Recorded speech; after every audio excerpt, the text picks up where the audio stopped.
இந்த வீடியோவில் இப்படி இருக்க ஒரு இமேஜை இது மாதிரி அழகாக எப்படி கலர் கிரியேட் பண்ணுறது அப்படிங்கிறத இந்த வீடியோ வைப்போம். இது கொஞ்சம் டீட்டெயில்டான வீடியோ, நிறைய விஷயங்கள் இதில் சொல்லியிருக்கேன். ஸோ வீடியோ ஸ்கிப் பண்ணாமல் ஃபுல்லாக பாருங்கள்.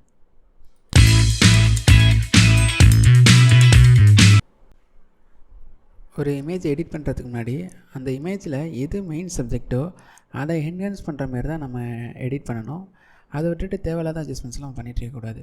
ஒரு இமேஜை நீங்கள் பார்த்தோன்னே அதில் எது மெயின் சப்ஜெக்ட்டு, அந்த சப்ஜெக்டை என்ன பண்ணால் இன்னும் அது அழகாகும், அந்த இமேஜுக்கு அந்த சப்ஜெக்டை என்ஹான்ஸ் பண்ணுற மாதிரி என்ன கலர் டோன் வந்து நல்லாயிருக்கும் அப்படிங்கிற விஷயங்கள்லாம் நம்ம முன்கூட்டியே பிளான் பண்ணிவிட்டு இதை பண்ணோம் அப்படின்னா அந்த இமேஜை எடிட் பண்ணுறதுக்கு ஈஸியாக இருக்கும்.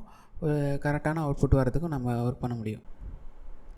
இப்போ இந்த இமேஜை பார்த்திங்க அப்படின்னா, இந்த இமேஜில் நான் மெயின் சப்ஜெக்டாக பார்க்குறது அந்த ஜுவல்ஸ் தான். அவங்க கையில் போட்டிருக்க ஜுவல்ஸ் தான் வந்து மெயின் சப்ஜெக்டாக எனக்கு தோணுது. ஸோ அதுக்கேற்ற மாதிரி கலர் டோன் செட் பண்ணால் நல்லாயிருக்குன்னு எனக்கு தோணுது. இப்போ ஓவராலாக கோல்டு அதிகமாக இருக்கனால ஒரு வார்ம் டோன் கொண்டு வந்தோம் அப்படின்னா இந்த இமேஜுக்கு நல்லா சூட் ஆகும் அப்படின்னு தோணுது. ஸோ என் கலர் டோனும் வார்ம் டோனாக தான் இருக்க போது. அதேமாதிரி என் மெயின் சப்ஜெக்டாக, அதாவது வியூவர்ஸ் பார்த்தோன்னே அட்ராக்ஷன் வந்து அந்த ஜுவல்ஸ் மேலே போகிற மாதிரி நான் எடிட் பண்ண போகிறேன். ஸோ அதை எப்படி பண்ணுறது அப்படிங்கிறத இந்த வீடியோவில் பார்ப்போம். ஸோ வீடியோ ஸ்கிப் பண்ணாமல் ஃபுல்லாக பாருங்கள். மொதல் ஸ்டெப்பாக வந்து பேசிக் அட்ஜஸ்ட்மெண்ட்ஸ் பண்ண போகிறோம். பேசிக்ஸ் அட்ஜஸ்ட்மெண்ட்ஸுங்கிறது ஒன்றும் இல்லை, ஒரு அந்த இமேஜில் கரெக்டான ஒயிட் பேலன்ஸையும் கரெக்டான எக்ஸ்போசரையும் கொண்டு வர்றது தான் பேசிக் அட்ஜஸ்ட்மெண்ட்ஸ். அதுக்கு வந்து இங்கே ரைட் சைடில் பார்த்திங்கன்னா இந்த பேனலில் பேசிக்ஸ்னு ஒரு பேனல் கொடுத்துருப்பாங்க. அதில் ஃபஸ்ட்டு எடுத்தோன்னா ஒயிட் பேலன்ஸ் கொடுத்துருக்காங்க. அதில் ஆல்ரெடி ப்ரீசெட் வந்து கொடுத்துருக்காங்க. ஸோ அந்த ப்ரீசெட்டை கிளிக் பண்ணி ஆட்டோ கொடுக்குறேன். ஆட்டோ எனக்கு சாட்டிஸ்ஃபைடாக இருந்துச்சு அப்படின்னா நான் ஆட்டோ யூஸ் பண்ணிக்கிறேன். அப்படி இல்லை அப்படின்னா நான் மேனுவலாக கொடுத்துக்கிறேன். இப்போ ஆட்டோ ஓரளவுக்கு நல்லா இருக்குது. ஆனால் நான் ஆல்ரெடி சொன்ன மாதிரி இதை நான் கொஞ்சம் வார்ம் டோன் கொண்டு வர போகிறேன். ஸோ அதுக்கேற்ற மாதிரி நான் இதில் டெம்பரேச்சரில் இன்னும் கொஞ்சம் வார்ம் டோனுக்காண்டி கொஞ்சம் அதிகப்படுத்திக்கிறேன். வார்ம் டோனை இவ்வளோ வேணால் நான் இன்னும் கொஞ்சம் கம்மி பண்ணிக்கிறேன்.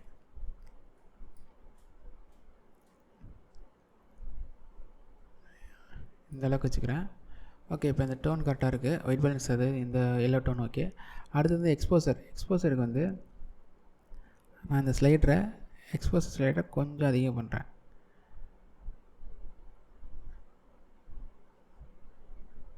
இவ்வளோ போதும்னு தோணுது. இதில் எந்த அளவு வைக்கிறோம் அப்படிங்கிறது வந்து நம்ம இந்த இமேஜை பார்த்தா முடிவு பண்ணணும்.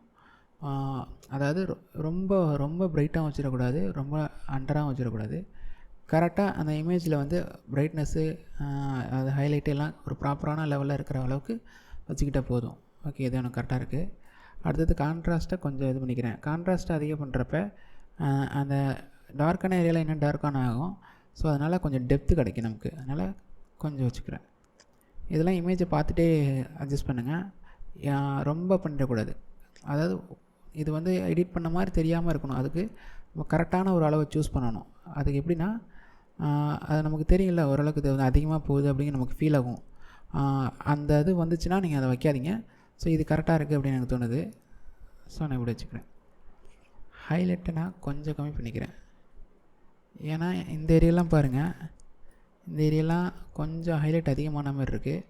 ஸோ அதுக்காண்டி நான் ஹைலைட்டை கொஞ்சம் கம்மி பண்ணிக்கிறேன். இது கரெக்டாக இருக்குது. ஷேடோஸ் பார்த்திங்கன்னா எனக்கு இந்த ஏரியாவில் இங்கெல்லாம் டீட்டெயிலாக எனக்கு வேணும். எனக்கு இங்கெல்லாம் பாருங்கள் டீட்டெயில் இல்லை. ஸோ அதுக்கேற்ற மாதிரி நான் டீட்டெயில் கொண்டு வரதுக்காண்டி இந்த ஸ்லைடில் நான் ஷேடோஸை கொஞ்சம் இன்க்ரீஸ் பண்ணிக்கிறேன். ஓகே, இது கரெக்டாக இருக்குது. ஒயிட்டை நான் அட்ஜஸ்ட் பண்ணலாம். ஒயிட் அப்படியே இருக்கட்டும். பிளாக்கை மட்டும் நான் கொஞ்சம் மைனஸ் பண்ணிக்கிறேன். பிளாக்கை பண்ணுறப்ப என்ன ஆகுனா இன்னும் கொஞ்சம் நமக்கு டெப்த்து கிடைக்கும். ஓகே, இது இப்போ கரெக்டாக இருக்குது. பேசிக் அட்ஜஸ்ட்மெண்ட்ஸ் இப்போ பண்ணிட்டோம். இப்போ ஒரே இதில் பிஃபோர் ஆஃப்டர் பார்ப்போம். பிஃபோர் ஆஃப்டர் பண்ணுறதுக்கு இங்கே பாருங்கள், இந்த இடத்துல இந்த ஒய் மாதிரி இருக்குது பார்த்திங்களா, இதை ஜஸ்ட்டு கிளிக் பண்ணிங்கன்னா போதும். அந்த ஸ்லைடர் வந்து ரெண்டாக நமக்கு டிவைட் ஆகி கொடுத்துரும். அதாவது ஒரிஜினல் இமேஜையும் நம்ம எடிட்டடையும் நமக்கு காட்டும். ஓகேவா? இது வந்து பிஃபோரு, இந்த இமேஜ் வந்து ஆஃப்டர் எடிட் பண்ணது. அப்புறம் ஒரு பேசிக் அட்ஜஸ்ட்மெண்ட்ஸில் இவ்வளோ அழகாக ஒரு அவுட்புட் கிடைக்குது. அடுத்தடுத்த ஸ்டெப் என்னென்னு பார்ப்போம். ஓகேவா? அடுத்ததாக டோன் கர்வை யூஸ் பண்ணி சில விஷயங்களை பண்ண போகிறோம். அது என்ன பண்ணுறேங்கிறத சொல்கிறாங்க. இப்போ டோன் கர்வ் பேனலை ஓப்பன் பண்ணிக்கலாம். இப்போ இந்த இமேஜில் பார்த்திங்க அப்படின்னா இதில் இந்த ஏரியா இருக்குது பார்த்திங்களா, இது இந்த ஓவரால் இமேஜோட ஆக்சுவலாக இது வந்து அந்த இமேஜ்னு நினச்சிக்கோங்க. இந்த உள்ள ஏரியா இருக்குது பார்த்தீங்களா, இங்கே ரைட்டில் அந்த லெஃப்ட்டில் இருக்க இந்த இமேஜ்னு நினச்சிங்க. இந்த இமேஜில் ஓவராலாக இந்த இடத்துல ஹைலைட் ஏரியா, இது ஷேடோஸ் ஏரியா, இது மிட் டோன் ஏரியா அப்படின்னு ஞாபகம். இப்போ இந்த இடத்துல நம்ம பிரைட்னஸ் ஏற்றணும் அப்படின்னா நம்ம என்ன பண்ணணும்னா, இந்த இடத்த லைட்டாக ட்ராக் பண்ணோம் அப்படின்னா இந்த இடம் அதிகமாக இருக்கா, அப்போ அந்த இமேஜ்லேயும் இந்த இடம் வந்து பிரைட்டன் ஆகும். இந்த பாயிண்ட்டு இந்த ஏரியா, ஓகேவா, இந்த பாயிண்ட்டு இந்த ஏரியா, இந்த பாயிண்ட் வந்து இந்த ஏரியா, இதை தான் அந்த டோன் கவரில் சொல்லியிருக்காங்க, ஓகேவா. இப்போ என்ன ஆகுதுன்னா, நான் இந்த ஏரியாவை பிரைட் பண்ணியிருக்கப்ப எனக்கு இந்த ஏரியா, அதாவது இந்த இதில் வந்து நான் இதை அதிகம் பண்ணியிருக்கப்ப இந்த ஏரியா கொஞ்சம் பிரைட்டன் ஆகுது. அடுத்ததாக அதுவே நான் இந்த ஏரியாவை கொஞ்சம் டார்க்கன் பண்ணுறப்ப, இந்த இடத்துல ஒரு பாயிண்ட் வச்சு பண்ணுறப்ப என்ன பண்ணுறதுன்னா, இந்த ஏரியா கொஞ்சம் எனக்கு டார்க்கன் ஆகுது. அதாவது கீழே இறக்குனா டார்க்கன் ஆகும், மேலே போனோன்னா அது பிரைட் ஆகும், ஓகேவா. அதே மிட் ஏரியாவில் கொஞ்சம் அதிகம் பண்ணுறப்ப பாருங்கள், இந்த இடம் எனக்கு வந்து கொஞ்சம் பிரைட்டன் ஆகுது. அதே நேரத்தில் இங்கிட்ட வளைக்கிறப்ப பாருங்கள், இதை அட்ஜஸ்ட் பண்ணுறப்ப மட்டும் இந்த ஏரியாவும் கொஞ்சம் பெண்டாகிறனால கான்ட்ராஸ்ட்டு கொஞ்சம் அதிகமாகுது. ஸோ இதை யூஸ் பண்ணுறப்ப கொஞ்சம் கரெக்டாக யூஸ் பண்ணணும். நம்ம எந்த இடத்துல நமக்கு கான்ட்ராஸ்ட் தேவை, எந்த இடத்துல பிரைட்னஸ் தேவை, அதாவது ஷேடோஸ் ஏரியாவில் கான்ட்ராஸ்ட் தேவையா பிரைட்னஸ் தேவையா அப்படிங்கிற விஷயங்கள்லாம் நம்ம முடிவு பண்ணிட்டு தான் அது பண்ணணும். இப்போ எனக்கு இந்த ஏரியா எனக்கு வந்து டார்க்கனாக வேணுங்கிறதுனால நான் இதை வந்து இந்த டாட் பாயிண்ட்டை வந்து நான் கீழே இறக்கியிருக்கேன். இதே எனக்கு வந்து இந்த ஏரியா கொஞ்சம் எனக்கு அண்டராக இருக்குது, எனக்கு பிரைட்டாக வேணும் அப்படின்னா இதே நான் அப்படி மேலே கொண்டு போனப்போனா எனக்கு வரையும் இந்த ஏரியா வந்து பிரைட்டன் ஆச்சு. ஆனால் பிரைட்டாக ஆச்சு, ஆனால் ஒரு ட்ரமாட்டிக் ஃபீல் இல்லை, ஃப்ளாட்டாக இருக்குல்ல. ஸோ அதுவே வந்து நான் இந்த டர்ன் கவர் அந்த ஷேடோஸ் இன்னும் கொஞ்சம் கான்ட்ராஸ்ட் ஏற்றுறப்ப என்ன நடக்குது அப்படின்னா, இன்னும் கொஞ்சம் அந்த ஹைலைட் அண்ட் ஷேடோஸ் வந்து கொஞ்சம் பூஸ்ட் ஆகி அது ஒரு ட்ரமாட்டிக் ஃபீல் இருக்குது. கொஞ்சம் கான்ட்ராஸ்ட் அதிகமான மாதிரி தான் இருக்குது, அதை சரி பண்ணிடலாம். ஆனால் ஒரு ட்ரமாட்டிக் ஃபீல் வேணும் அப்படின்னா அங்கே இருக்க கான்ட்ராஸ்ட்டும் ஹைலைட்டையும் ஒரு லெவலுக்கு ப்ளே பண்ணோம் அப்படின்னா அது கொஞ்சம் நல்ல ஃபீல் கொடுக்கும். அதுக்காண்டி தான் எப்போவும் இந்த டர்ன் கவர் யூஸ் பண்ணுவாங்க. அதில் எஸ் டைப் கர்வ்னு சொல்லுவாங்க. அதாவது இப்போ இது பெண்ட் பண்ணிங்க அப்படின்னா ஒரு எஸ் டைப்பில் கொண்டு வரும், ஓகேவா. இந்தமாரி ஷேப்பில் இந்த டர்ன் கர்வை யூஸ் பண்ணுறப்ப அந்த இமேஜுக்கு இன்னும் கொஞ்சம் லுக்கு கொஞ்சம் நல்லாவே கிடைக்கிறதுக்காண்டி இந்த எஸ் கர்வ் அப்படிங்கிற டர்ன் கர்வை வந்து அதிகம் யூஸ் பண்ணுவாங்க. இப்போ நானும் அப்படி தான் யூஸ் பண்ணியிருக்கேன். இப்போ பாருங்கள், இந்த லைட்டாக பிஃபோர் ஆஃப்டர் அப்போ இந்த ஐக்கான் இருக்குது பார்த்தீங்களா, ஐ சிம்பிள், இதை கிளிக் பண்ணிங்க அப்படின்னா பிஃபோர் ஆஃப்டர் காட்டும். அதான் பிஃபோர்னால் அந்த பேனல்ஸை ஆன் பண்ணி ஆஃப் பண்ணிக்கலாம். இதை கிளிக் பண்ணோன்னா அது ஆஃப் ஆகிட்டு கிளிக்கை எடுத்துட்டேன்னா ஆன் ஆகிடுது. பாருங்கள், ஒரு ட்ரமாட்டிக் ஃபீல் கிடைக்குதா. அதாவது இங்கே பாருங்கள், இதுக்கு தான் இந்த டர்ன் கர்வ் யூஸ் பண்ணுறாங்க. இது யூஸ் பண்ணுறப்ப என்ன நடந்திருக்குன்னா, நான் என்ன இதில் பண்ணியிருக்கேன் அப்படின்னா டார்க்கன் ஏரியா டார்க்கன் பண்ணியிருக்கேன், அந்த பிரைட்டான ஏரியாவை கொஞ்சம் பிரைட் பண்ணியிருக்கேன், ஓகேவா. இதனால் நமக்கு ஒரு ட்ரமாட்டிக் ஃபீல் கொடுத்துருக்கு, அதுக்காண்டி தான் இது பண்ணியிருக்கேன், ஓகேவா. அடுத்தது வந்து இதுலேயே வந்து கலரை க்ரியேட் கொஞ்சம் லைட்டாக பண்ணலாம். அது எப்படின்னா, இப்போ பார்த்திங்களா இது வந்து பிரைட்டஸ்ட் ஏரியாவா, அதேமாரி இங்கே பாருங்கள், இந்த பேனலில் வந்து ரெட் சேனல், ஆக்சுவலாக red channel, green channel, blue channel சொல்லுவாங்க. இந்த ரெட் சேனல் பார்த்திங்கன்னா மேலே இருக்க ஏரியா இருக்குது பார்த்திங்களா, இது ரெட் கலரு, இது வந்து இந்த சயான் கலர் அப்படிம்பாங்களா அந்த கலரு. அதே க்ரீன் எடுத்துங்க, க்ரீன் அப்படி தான், இது மெஜந்தா கலரு, இது க்ரீன் கலரு. அதேமாரி ப்ளூ எடுத்துட்டிங்க அப்படின்னா, சரி ப்ளூ எடுத்திங்கன்னா இது ப்ளூ கலரு, இது எல்லோ கலரு. அதாவது என்ன நடக்கும் அப்படின்னா, சரி இப்போ நான் ஆல்ரெடி சொன்ன மாதிரி இது ஹைலைட் ஏரியாவா, இங்கே இருக்குது என்ன சொன்னேன், இந்த ஏரியா ஹைலைட் ஏரியா, மிட்டோனு, ஷேடோஸ். இப்போ இந்த இடத்துல நம்ம என்ன பண்ணோம், இந்த இடத்துல வந்து நாம் அதிகப்படுத்துகிறப்ப இந்த ஏரியா பிரைட்டன் ஆனிச்சா. அதுவே இந்த ரெட் சேனலில் இந்த இடத்த நம்ம அதிகப்படுத்துகிறப்ப என்ன நடக்கும்னா, அதே ஏரியாவில் ரெட்டு வந்து அதிகமாகும். இங்கே பாருங்கள், ஓகேவா. இங்கே அப்ளை பண்ணுறப்ப அது வந்து அந்த ஹைலைட் வந்து ஹைலைட் ஆகுது. அதே ஹைலைட்டில் இந்த ரெட்டு அதே பொசிஷனுக்கு ஏற்றுறப்ப அந்த ஹைலைட்டில் ஏரியாலாம் நம்ம ரெட் கலராக அப்ளை பண்ணுறோம், ஓகேவா. இதுதான் இங்கே நடக்குது. அதேமாரி இந்த ஷேடோஸ் ஏரியாவில் லைட்டாக டவுன் பண்ணுறப்ப அந்த ஷேடோஸ் ஏரியாவில் வந்து நம்ம அந்த சயான் கலரை வந்து அப்ளை பண்ணுறோம், ஓகேவா. மிட்டோனில் லைட்டாக ரெட் அப்ளை பண்ணுவோம். பாருங்கள், இமேஜ் பார்க்க ஒரு மாதிரியாக இருக்கும், ஆனால் நம்ம அதை தேத்தி கொண்டு வந்துடலாம், அதை கொஞ்சம் ஸ்டெப்பில் மாற்றிடலாம், ஓகேவா. அதை கண்டுக்காதீங்க. ஓகேவா? இப்போ இது பண்ணிட்டேன். இப்போ வந்து என்ன நடந்திருக்குன்னா, ஹைலைட் ஏரியாவில் ரெட் ஏரியா இருக்குது, மிட்டோன்ஸில் ரெட் ஏரியா இருக்குது, ஷேடோஸில் நான் வந்து க்ரீன் அப்ளை பண்ணியிருக்கேன். இப்போ என்ன பண்ணுறேன்னா, இதை ரைட் கிளிக் பண்ணி காப்பி சேனல் செட்டிங்ஸ் இருக்குது பார்த்தீங்களா, அது இந்த இடத்துல அன்டூ பண்ணிடுறேன், கண்ட்ரோல் Z கொடுத்துட்றேன். ரைட் கிளிக் பண்ணி காப்பி சேனல் செட்டிங்ஸ் இருக்குது பார்த்தீங்களா, அதை கொடுத்துட்டு இந்த க்ரீன் சேனலை கிளிக் பண்ணிட்டு ரைட் கிளிக் பண்ணி பேஸ்ட்டு சேனல் செட்டிங்ஸும் கொடுக்குறேன். அதே மாதிரி இதிலே ரைட் கிளிக் பண்ணி பேஸ்ட்டு சேனல் செட்டிங்ஸ் அப்படின்னு கொடுக்குறேன். ஓகேவா? இதே மாதிரி ஒரே லெவலில் இருக்க கர்வ்ஸ் அப்ளை பண்ணுறப்ப அந்த கலர் வந்து கரெக்டாக பேலன்ஸ் ஆகி நம்ம எதிர்பார்த்த கலர் கொண்டு வரும். இப்போ பார்க்கறதுக்கு ஓவர் கான்ட்ராஸ்ட்டாக இருக்கிற மாதிரி தான் இருக்கும், ஆனால் அதை நம்ம சரி பண்ணிடலாம். இப்போ கலர் டோன் ஓரளவுக்கு அப்ளை ஆச்சு, ஆனால் என்ன ஆச்சு அப்படின்னா ஓவர் கான்ட்ராஸ்ட் ஆச்சு. இப்போ இந்த கான்ட்ராஸ்ட்டை கம்மி பண்ணுறதுக்கு என்ன பண்ணுறேன், நான் மறுபடியும் இந்த பேசிக் பேனல் போயிட்டு அந்த கான்ட்ராஸ்ட்டு இருக்குது பார்த்தீங்களா, அதை நான் இப்போ கம்மி பண்ணிடுறேன். இந்த அளவுக்கு பண்ணிடுறேன். ஓகேவா? இது எனக்கு ஓகேவா இருக்குது. ஓகே, இப்போ கான்ட்ராஸ்ட்டை குறைச்சிட்டோம். இருந்தாலும் வந்து இப்போ வந்து கலர் கான்ட்ராஸ்ட் தான் அதிகமாக இருக்குது. அதுக்கு என்ன பண்ணுறேன் அப்படின்னா, அந்த கலர் மிக்சர்னு இருக்குது பார்த்தீங்களா, கலர் மிக்சர் கிளிக் பண்ணிக்கிறேன். கிளிக் பண்ணிட்டு இப்போ இதில் எல்லோ இருக்குது பார்த்தீங்களா, எல்லோவை லைட்டாக கம்மி பண்ணுறேன். கம்மி பண்ணிவிட்டு அடுத்தது இந்த ஆரஞ்சு டோன் இருக்குங்க, அதை லைட்டாக கம்மி பண்ணுறேன். கம்மி பண்ணிவிட்டு இந்த ஆரஞ்சு டோனை லைட்டாக இன்னொரு ரைட் சைடில் தள்ளுறேன். ப்ரைட்னஸை இன்னும் கொஞ்சம் ப்ரைட் ஆக்குறேன், இன்னும் கூட கம்மி பண்ணிக்கிறேன். ஓகே, இந்த ரெட்டை என்ன பண்ணுறேன் அப்படின்னா, ரெட்டை ஹியூவில் வந்து கொஞ்சம் எல்லோவாக மாற்ற ட்ரை பண்ணுறேன். ஓகேவா? இந்த ஸ்லைடர் பாருங்கள், அதாவது இந்த ரெட்டு வந்து லெஃப்ட்டில் தள்ளினா அந்த ரெட் கலர் எல்லாமே மெஜந்தா கலராக மாறும். அது ரைட்டில் தள்ளினா அப்படின்னா அது வந்து எல்லோ கலராக மாறும். எனக்கு வந்து இங்கே இருக்க ரெட்டு எல்லாமே எனக்கு எல்லோ கலராக தான் வேணும். ஸோ ஆல்ரெடி சொன்ன மாதிரி ஏன் ரெட்டை எல்லோவை மாற்றணும் அப்படின்னா, ஆல்ரெடி சொல்லி வார்ம் டோனாக கொண்டு வரப்போன்னு சொன்னேன்னா, ஸோ வார்ம் டோனாக இருக்கிறதுக்கு எல்லோ இருந்தால் தான், எல்லோ அதிகமாக இருந்தால் தான் அது வார்ம் டோனாக இருக்கும். ஸோ அதுக்காண்டி இந்த இங்கே இருக்க ரெட் கலர் எல்லாத்தையும் நான் எல்லோ கலராக மாற்றுறேன். அதேமாரி இங்கே இருக்க ஆரஞ்சு கலரையும் கொஞ்சம் க்ரீன் டோன் கொண்டு வரேன்.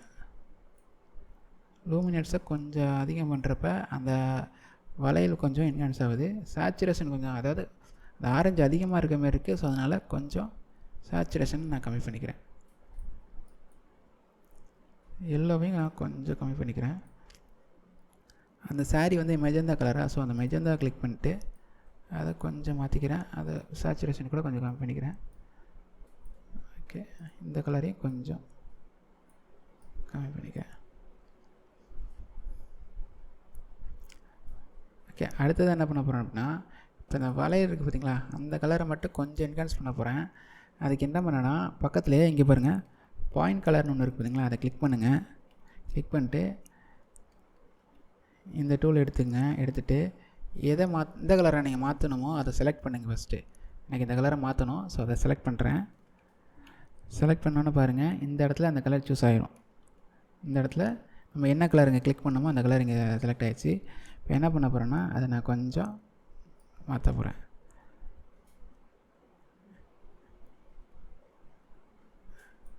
ஓகே, இந்த அளவுக்கு வச்சுக்கிறேன்.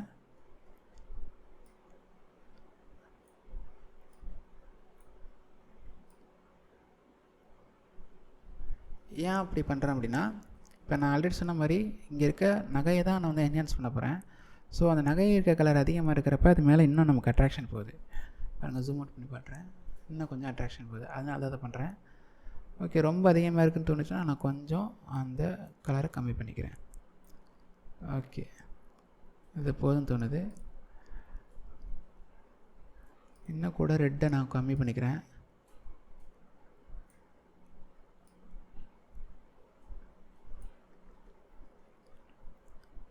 ஓகே, அடுத்தது கலர் கிரேடிங். அடுத்தது வந்து கலர் கிரேடிங் பண்ண போகிறோம். இந்த கலர் ஓரளவுக்கு இதாக இருக்குது. இப்போ கலர் கிரேட் என்ன பண்ண போகிறோம் அப்படின்னா, இந்த ஷேடோஸ் ஏரியா இருக்குது பார்த்தீங்களா, அதுலேயும் லைட்டாக வார்ம் அப்ளை பண்ண போகிறோம். ஸோ இங்கே இருக்குது பார்த்தீங்களா, இது வந்து ஷேடோஸ் ஏரியா, இது ஹைலைட் ஏரியா, இது மிட்டோன்ஸ் ஏரியா. இப்போ எனக்கு வந்து ஷேடோஸ் ஏரியாவில் மட்டும் அந்த வார்ம் டோன் அப்ளை பண்ணால் போதும்னு தோணுது.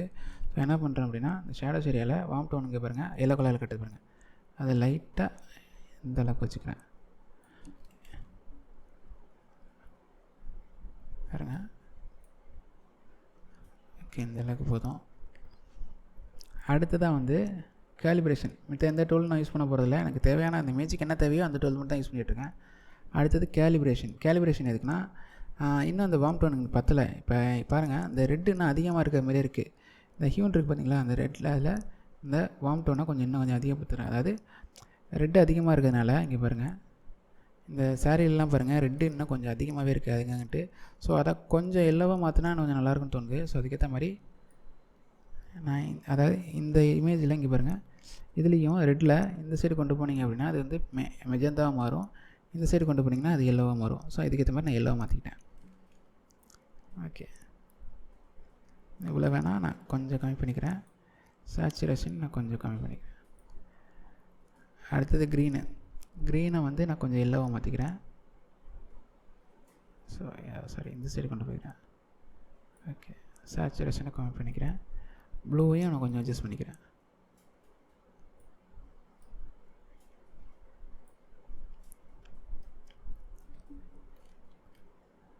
ஓகே, ஓரளவுக்கு கொஞ்சம் அந்த கோல்டன் டோன் கொண்டு வந்திருக்கேன்னு நினைக்கிறேன். ஓகே, ஒரு தடவை பிஃபோர் ஆஃப்டர் பார்ப்போம். அதுக்கு இந்த இடத்துல பாருங்கள், இதை கிளிக் பண்ணுறேன். பாருங்கள், கலர் டோன் நல்லாவே வந்திருக்கு. கொஞ்சம் நேச்சுரலாக இருக்கிறத விட கொஞ்சம் அந்த சாரீ கலர் இதெல்லாம் கொஞ்சம் சேஞ்ச் ஆகி தான் இருக்குது. ஸோ கலர் கிரியேட் பண்ணுறப்ப இது ஒரு பிரச்சனை. நம்ம எக்ஸாக்டாக சேம் கலரே கொண்டு வர முடியாது. நம்ம கலர் டோன் செட் ஆகிற அளவுக்கு நமக்கு தேவையான அட்ஜஸ்ட்மெண்ட்ஸ்லாம் சிலதை மாற்றிக்கணும். ஆல்ரெடி இருக்கிறது. அப்போ தான் அந்த இன்ட்ரெஸ்டிங் டோன் கொண்டு வர முடியும். ஒருவேளை நீங்கள் வந்து எனக்கு நேச்சுரலாக அவங்க சாரீ கலரே அது வேணும் அப்படின்னா நீங்கள் அதுக்கேற்ற மாதிரி தான் நீங்கள் பிளான் பண்ணிவிட்டு அந்த அட்ஜஸ்ட்மெண்ட்ஸ் பண்ணணும். இப்போ எனக்கு வந்து சாரீ கலர் மாற்றினாலும் என்ன எந்த கலர் மாற்றினாலும் எனக்கு பிரச்சனை கிடையாது. ஸோ எனக்கு அந்த டோன் மட்டும் நல்லா இருந்தால் போதுங்கிறதுக்காண்டி தான் நான் அதெல்லாம் மாற்றிருக்கேன். அதையும் வந்து எங்கள் சாரீ கலர்லாம் எனக்கு வந்து எக்ஸாக்டாக இருக்கிற கலர் தான் வேணும் அப்படின்னாங்கன்னா நம்ம அதுக்கேற்ற மாதிரி ஒர்க் பண்ணுறது கற்றுக்கணும். இப்போதைக்கு நான் வந்து ஓவராலாக எல்லா கலரையும் மாற்றி தான் இந்த டோன் நான் கொண்டு வந்திருக்கேன். ஸோ எனக்கு அது பிரச்சனை இல்லைனால அதை யூஸ் பண்ணியிருக்கேன். ஓகே, எனக்கு இப்போ கலர் டோன் செட் ஆச்சு. அடுத்ததாக இன்னும் அந்த பார்த்தீங்கன்னா சரி, நான் இதை ஃபுல்லாக வச்சுக்கிறேன். இப்போ பார்த்தீங்கன்னா இன்னும் அந்த அட்ராக்ஷன் வந்து அந்த வளையல் மேலே போல் ஏதோ டிஸ்ட்ராக்ஷன்லாம் அதிகமாக இருக்க மாதிரி இருக்குது. அதுக்கு என்ன பண்ணுறேன்னா, மாஸ்க் பண்ணி எனக்கு தேவையான இடத்த மட்டும் நான் என்ஹான்ஸ் பண்ணி கொண்டு வர போகிறேன். டிஸ்ட்ராக்ஷன்லாம் கொஞ்சம் ரிமூவ் பண்ணிக்க போகிறேன். அது ஃபஸ்ட்டு தான் நான் என்ன நினைக்கிறேன்னா, இங்கே பாருங்கள், இந்த பேக்ரவுண்ட்லாம் கொஞ்சம் ஹைலைட்டடாக இருக்குது. இந்த ஏரியா ஓவர் பிரைட்டாக இருக்குது. இதெல்லாம் கொஞ்சம் அண்டர் பண்ண அப்படின்னா எனக்கு வந்து இந்த இடம் கொஞ்சம் நல்லா அது பிரைட்டாக தெரிஞ்சு வியூவர்ஸ் அட்டென்ஷன் போகிற மாதிரி பண்ணலான்னு நினைக்கிறேன். அடுத்ததாக வந்து மாஸ்க் அப்ளை பண்ண போகிறோம். மாஸ்க்குங்கிறது நமக்கு தேவையான ஏரியா மட்டும் செலக்ட் பண்ணிட்டு அதில் மட்டும் நமக்கு தேவையான அட்ஜஸ்ட்மெண்ட் பண்ணிக்கிறது தான் மாஸ்கிங் அப்படிங்கிறது. இப்போ இந்த மாஸ்கிங் நம்ம இந்த இமேஜில் எதுக்கு யூஸ் பண்ண போகிறோன்னா, இப்போ நிறைய இடத்துல வந்து தேவையில்லாத ஹைலைட்டு கலர்ஸ்லாம் அது இருக்குது. அதெல்லாம் கம்மி பண்ணிவிட்டு மெயின் சப்ஜெக்ட் மேலே அட்ராக்ஷன் போகிற மாதிரி செய்ய போகிறோம். அதில் ஃபஸ்ட்டு ஸ்டெப்பாக நம்ம என்ன பண்ணோன்னா, இதில் வந்து இந்த பேக்ரவுண்டை செலக்ட் பண்ணிப்போம். பேக்ரவுண்டை செலக்ட் பண்ணோம். இப்போ பாருங்கள், இந்த பேக்ரவுண்ட் மட்டும் செலக்ட் ஆச்சு. பேக்ரவுண்ட் மட்டும் செலக்ட் பண்ணிட்டு இதில் எக்ஸ்போசரை கொஞ்சம் நான் கம்மி பண்ணுறேன். இப்படி பண்ணுறதுனால நமக்கு மெயின் சப்ஜெக்ட் மேலே இன்னும் அந்த அட்ராக்ஷன் போகுது. ஓகே, எக்ஸ்போசர் அதிகப்படுத்தினால கான்ட்ராஸ்ட்டும் அதிகமாச்சு. ஸோ அதனால் கான்ட்ராஸ்ட்டை பேலன்ஸ் பண்ணுறதுக்கு கான்ட்ராஸ்ட் ஸ்டைலை கொஞ்சம் மைனஸ் பண்ணுறேன். ஓகே, அடுத்தது என்ன பண்ணலாம் அப்படின்னா, அந்த இமேஜ்லேயே பாருங்கள், இன்னும் வந்து இந்த சாரீ அதெல்லாம் கொஞ்சம் ஹைலைட் அதிகமாக இருக்குது. ஸோ அதெல்லாம் நம்ம கம்மி பண்ணணும். அதுக்கு நம்ம கிரியேட் நியூ மாஸ்க் கொடுக்குறேன். அதில் ப்ரஷ் டூல் எடுத்துக்கங்க. இதில் இந்த ப்ரஷ் டூல் எடுத்துக்கிட்டு ஜஸ்ட்டு எந்தெந்த ஏரியா வேணுமோ அதை மட்டும் செலக்ட் பண்ணுங்கள். நான் இதெல்லாம் செலக்ட் பண்ணிவிட்டேன். இதெல்லாம் அப்படி செலக்ட் பண்ணிக்கிறேன். ஓகே, செலக்ட் பண்ணிட்டு இப்போ இந்த ஏரியாவில் இருக்க ஹைலைட்டை மட்டும் நான் கம்மி பண்ண போகிறேன். அதுக்கு இதில் ஹைலைட் இருக்குது பார்த்தீங்களா, அதில் கம்மி பண்ணுறேன். ஓகே, ஹைலைட்டை கம்மி பண்ணிட்டேன். தேவையான அளவு இது போதும்னு தோணுது. அதை ரொம்ப பண்ணிடக்கூடாது, இந்த அளவுக்கு பண்ணிடுறேன்.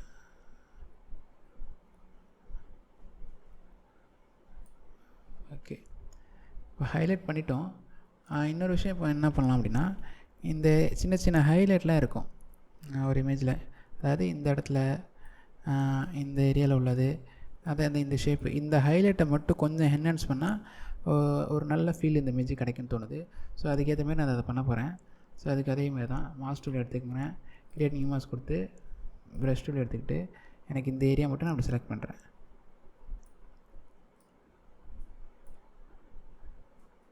செலக்ட் பண்ணிட்டு ஹைலைட்டை கொஞ்சம் அதிகம் பண்ணுறேன், ஒயிட்டை கொஞ்சம் அதிகம் பண்ணுறேன். ஓகே பாருங்கள், அந்த ஜுவல்லாம் கொஞ்சம் க்ளோவான மாதிரி இருக்குது. அதேமாதிரி அந்த கையில் இருக்க ஷேப்பும் கொஞ்சம் அதிகமான மாதிரி இருக்குது. அதேமாதிரி இந்த ட்ரெஸ்ஸில் இருக்க அந்த ஷேப்ஸும் நமக்கு தெரியணும். ஸோ அதனால் இந்த இடத்துல இருக்க ஹைலைட்டை மட்டும் நான் கொஞ்சம் அதிகம் பண்ணுறேன். ஓகே, இது எவ்வளோ அதிகமாச்சு. இதை மைனஸ் பண்ணோம் அப்படின்னா ஜஸ்ட்டு ஆல்ட்டை ப்ரெஸ் பண்ணிட்டு இது பண்ணிங்கன்னா அது எரேஸ் ஆயிரும்.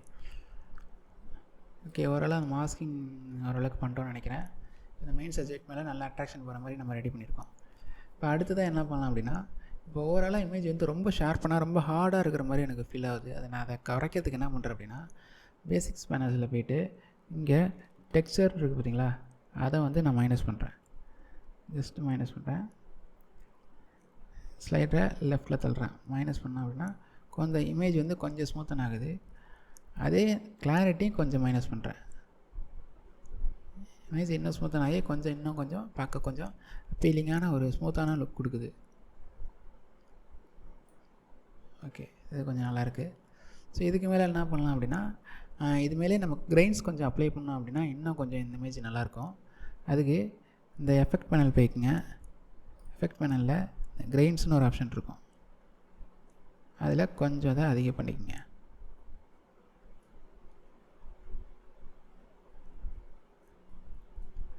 இந்த அளவு எனக்கு போதும் தோணுது.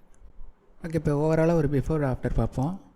பிஃபோர் ஆஃப்டர் பார்க்க இந்த சிம்பிளை கிளிக் பண்ணிங்க அப்படின்னா 2 இமேஜாக வரும். அதாவது ஒரிஜினல் இமேஜை எடிட் பண்ணதை காட்டும். இங்கே பாருங்கள் எந்தளவுக்கு நம்ம இமேஜை என்ஹான்ஸ் பண்ணி கொண்டு வந்துருக்கோம். இது மாதிரி கலர் வந்து ஓவர் சேச்சுரேட்டடாக ஒரு மாதிரியாக தான் கொண்டு வந்து கலருக்கு. ஆனால் இது கலர் கிரேடிங்கில் சில விஷயங்கள் இப்படி மாற்றி தான் ஆகணும். அப்படி பண்ணுறப்ப தான் நமக்கு அந்த அந்த டோனை வந்து கொண்டு வர முடியும். இதுக்கேற்ற மாதிரி நம்ம ஒர்க் பண்ணிகிட்டே போகலாம். இன்னும் நிறைய டோன் நம்ம க்ரியேட் பண்ணிகிட்டே போகலாம். எனக்கு இது போதும் அப்படின்னு தோணுது. ஒவ்வொருத்தவங்களுக்கும் ஒவ்வொரு மைண்டில் இருக்கிறது தான் அவங்களுக்கு அது அந்த எடிட்டிங்கில் வெளிப்படும். அது எடிட் பண்ண அந்த டேஸ்ட் மாறிட்டே தான் இருக்கும். இதே இமேஜ் வந்து நான் இன்னும் ஒரு வாரம் கழிச்சோ இல்லை நாளைக்கு எடிட் பண்ணாலும் எனக்கு வேறு மாதிரி கிடைக்கலாம். ஸோ எடிட் பண்ணி பழகி தான் நம்ம ஒரு கரெக்டான ஒரு டோனு எப்படி வைக்கிறது அப்படிங்கிறத கற்றுப்போம். எனக்கு இந்த இமேஜில் இப்போதைக்கு இதுதான் எனக்கு தோணுது. ஸோ நான் அதை செட் பண்ணியிருக்கேன். ஆனால் இங்கே யூஸ் பண்ணியிருக்க மெத்தட்ஸு, அந்த மாஸ்கிங்ஸு இதெல்லாம் வந்து இப்படி தான் ப்ராப்பராக யூஸ் பண்ணணும். எல்லாத்தையும் டக்குன்னு எல்லாம் இருக்குது அப்படின்னு சொல்லிட்டு எல்லா டோலையும் யூஸ் பண்ணக்கூடாது. ஒரு இமேஜுக்கு என்ன தேவை இல்லைங்கிறது நம்ம அனலைஸ் பண்ணி தெரிஞ்சு கற்றுக்கணும். ஓகே, இந்த வீடியோ அவ்வளோதான். இந்த வீடியோவில் உங்களுக்கு நான் புரியும்படியும் புதுசாக சொல்லிக் கொடுத்தேன் அப்படின்னா இந்த வீடியோ லைக் பண்ணுங்கள், ஷேர் பண்ணுங்கள் அண்ட் சப்ஸ்கிரைப் பண்ணுங்கள். தேங்க்யூ.